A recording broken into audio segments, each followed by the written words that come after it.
é um compromisso que é sugerido e é optativo, ninguém é obrigado. Mas ele, para mim, ele sintetiza muito bem esse ponto que eu estou querendo tocar, da importância da atuação nossa para a transformação do mundo. Diz assim: consciente de que a edificação de uma sociedade justa depende da transformação individual de cada ser humano, comprometo-me a atuar, empenhando o melhor de minhas capacidades e habilidades, com amor, inteligência e solidariedade, para a construção de uma sociedade livre, igualitária e fraterna, não sectária, com liberdade ética, com igualdade de oportunidades e com democracia real para todos, buscando construir para toda a humanidade uma organização social digna da raça humana, reconhecendo que minha família é a humanidade. Esse compromisso optativo e sugerido é um compromisso interno, não é um compromisso nem com o mundo, é um compromisso com si próprio, de usar o melhor das suas capacidades e habilidades, se empenhando do melhor que o ser tem, do seu amor, da sua inteligência e da sua capacidade de trabalho para essa transformação. Eu hoje sou bastante convencido que essa transformação do mundo, ela depende muito de espiritualidade, e depende muito também que está intimamente ligado daquilo que podemos chamar sensibilidade. Se não houver sensibilidade, é impossível que nós tenhamos uma visão mais adequada e uma transformação adequada da sociedade. No outro dia desse, eu tratava com algumas pessoas de um debate para verificar como que nós poderíamos fazer para que acabasse com a fome no Brasil. E então, logo vieram as ideias de trazer um economista, um advogado, um sociólogo, mais isso e aquilo. Eu, naquele momento, eu disse, para mim, eu acredito que na minha visão corretamente, disse, olha, vai ser inútil se não for um economista com sensibilidade, se não for um sociólogo com sensibilidade, se não for um juiz com sensibilidade, se não for um advogado com sensibilidade, vai ser inútil. E o que é essa sensibilidade?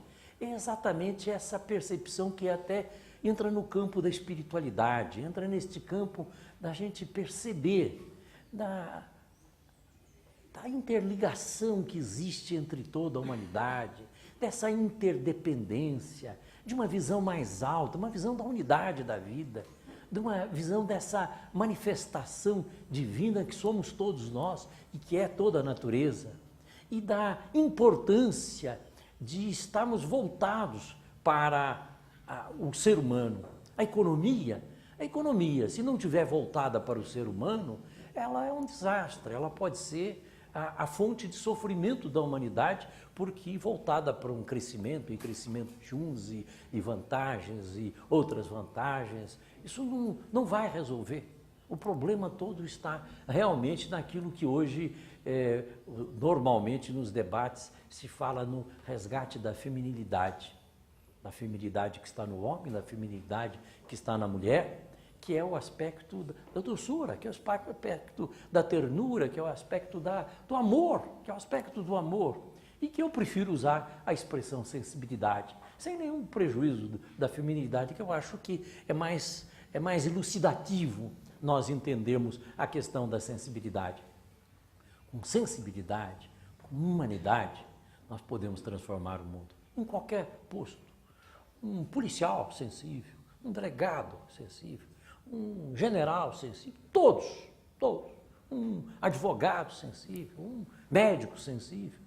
E nessa sensibilidade, obviamente, entra a ética, a dignidade, a correção, o comportamento sem querer vantagens pessoais, mesmo porque essa passagem aqui nossa pela Terra é tão rápida, tão transitória, que se nós não atendermos o chamado do nosso tempo, nós vamos deixar esse mundo sem a nossa contribuição para construir esse mundo melhor. E esse chamado do tempo, ele tem hoje para mim duas vertentes principais. Uma vertente macro, que é essa vertente de não aceitar a guerra, de mostrar que a nossa humanidade de hoje considera que aqueles senhores de guerra, eles estão equivocados e estão construindo um mundo de miséria equivocadamente. Em segundo ponto, não aceitar, ainda no sentido macro, a destruição do planeta como vem sendo feita. A destruição do planeta feita através da destruição das nossas matas, a destruição dos nossos rios, a poluição dos nossos rios, a degradação da nossa biosfera. Não concordamos com isso. Precisamos levantar a nossa voz, se for preciso ir às ruas, mas o importante não é só ir às ruas numa manifestação. É claro que é muito importante ir às ruas numa manifestação, mas muito mais importante é aquela postura permanente de todos os dias, em todos os meios aonde nós estamos, onde nós habitamos, porque todos nós levamos conosco, todos nós, uma espécie de aura nossa. Assim como quem põe um perfume e onde vai, recende aquele perfume, o perfume que nós devemos recender é esse perfume da fraternidade, da solidariedade e do trabalho, porque não pode ficar só em palavras, só nós ficarmos falando em fraternidade, em solidariedade, mas somos os últimos a ter as nossas mãos prontas para essa transformação do mundo. Nós estamos sendo realmente equivocados também, estamos deixando de cumprir com aquilo que nos cabe. Então, no ponto de vista macro, eu vejo com clareza esses dois trabalhos fundamentais. O da paz mundial, do bom relacionamento. E para isso, uma coisa é fundamental, o não sectarismo, a abrangência, o respeito da diferença, a valorização da diferença. Que cada um possa ver no outro os seus valores diferentes dos nossos, que cada país possa ver no outro país os seus valores diferentes, sejam os valores culturais, sejam os valores religiosos, sejam os valores tradicionais, sejam os valores linguísticos, ao invés de querermos uniformizar o mundo, a nossa mentalidade, esperar que o mundo seja com muitas visões, com muitas realidades, mas trabalhando em uníssono, uniforme, sem o sentido de exploração de um ao outro. E nesse sentido, ainda no lado macro, eu vejo também que é fundamental que os países chamados mais ricos, porque essa questão dos países ricos também é uma questão que merece um exame mais profundo. Muito difícil a gente entender, às vezes, como pequenos países são considerados como nações ricas e, no entanto, países que têm um potencial muito maior estão numa condição de pobreza.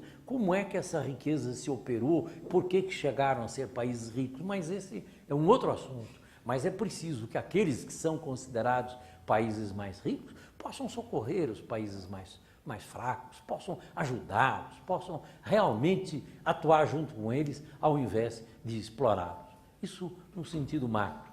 No sentido individual, é fundamental que cada um de nós seja o operador dessa transformação. Olha bem, cada um de nós seja individualmente o operador dessa transformação. Claro que muitas vezes com os nossos enganos, nossos equívocos e nossos erros, mas isso não é o importante. Aliás, um princípio que a gente sempre vê presente na visão espiritual, que o errar não é muito grave. O mais grave do que errar é não tentar fazer. A omissão é pior do que a má ação. A má ação, ela ainda tem a possibilidade de se perceber que ela foi equivocada.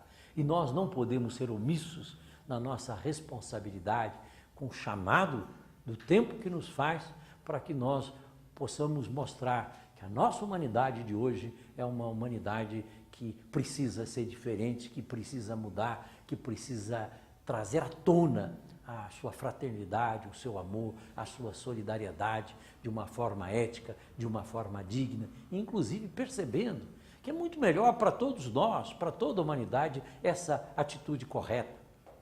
Eu sempre lembro e penso numa ideia de uma ilha aonde nós pudéssemos nessa ilha ir lá parar uma pessoa isolada. Essa pessoa isolada afundou o seu navio e ela foi para lá e conseguiu salvar algumas ferramentas e está ali sozinha. Aí ela diz, bom, eu vou derrubar essas mangueiras porque eu não gosto de manga. Derruba as mangueiras e do ponto de vista de relação humana, ele não houve dano nenhum porque não existe outro ser humano. Há o ponto de vista que ele mesmo é prejudicado de perder os frutos daquelas mangueiras. Mas num dia que chega um outro personagem, como na história do Robinson Crusoe, chega sexta-feira, que recebeu esse nome porque chegou numa sexta-feira, e aí o sexta-feira diz, não, eu gosto de manga. Como é que vai se estabelecer a relação entre esses dois? Como é que... Pode não haver relação nenhuma, pode ser apenas pedras e mais pedras, um contra um e outro contra o outro, e paus e pedras, e um tentar matar o outro, o que seria a maior ignorância, mesmo porque o ser humano isolado, ele não tem grande valia, ele se significa pelo seu relacionamento com outras pessoas. Mas também ele pode perfeitamente buscar um colaborar com o outro, um trabalhar com o outro. E qual a forma de atuação conjunta? Ou é de colaboração ou é de submissão, não tem uma terceira hipótese. E é absolutamente óbvio para todos nós que a relação saudável não pode ser a relação de submissão. A relação saudável é de colaboração, mesmo que um tenha muito maior capacidade do que o outro, mesmo que um tenha força física, inteligência, capacidade muito grande e o outro tenha uma capacidade menor. Ainda assim, esse que tem a capacidade menor, numa relação saudável, não deve ser alguém submisso, mas sim uma relação de colaboração, onde essa pessoa mais fraca vai dar o que tem naquela construção. Então, é diante desses paradigmas mais amplos, onde a espiritualidade, a generosidade, a capacidade de trabalhar pela transformação do mundo, é que nós vamos poder fazer alguma coisa, começando por cada um de nós. E o primeiro passo nessa transformação de cada um de nós, além desse respeito da diferença e valorização da diferença, que isso é base, vem antes até do primeiro passo. O primeiro passo é reconhecer que não existe o outro. O outro faz parte da nossa vida.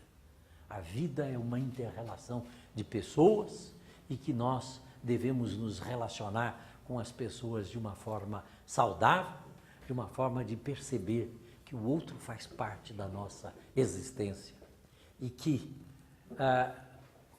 com amor verdadeiro, que seja expresso em trabalho, expresso em atuação concreta, que com uma atividade inteligente, com uma atuação inteligente, usando a inteligência, essa sabedoria que é inata e que é fundamental, nós vamos realmente poder construir um mundo melhor e cumprir com a nossa função, com a nossa missão neste momento.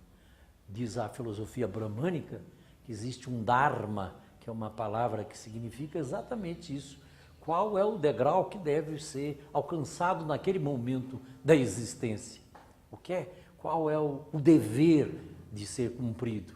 É claro que quem está no primeiro degrau tem que atender o primeiro degrau e não pretender o último degrau. E às vezes a atividade nossa é uma atividade, não é estar no primeiro degrau a pessoa, eu digo a própria coletividade.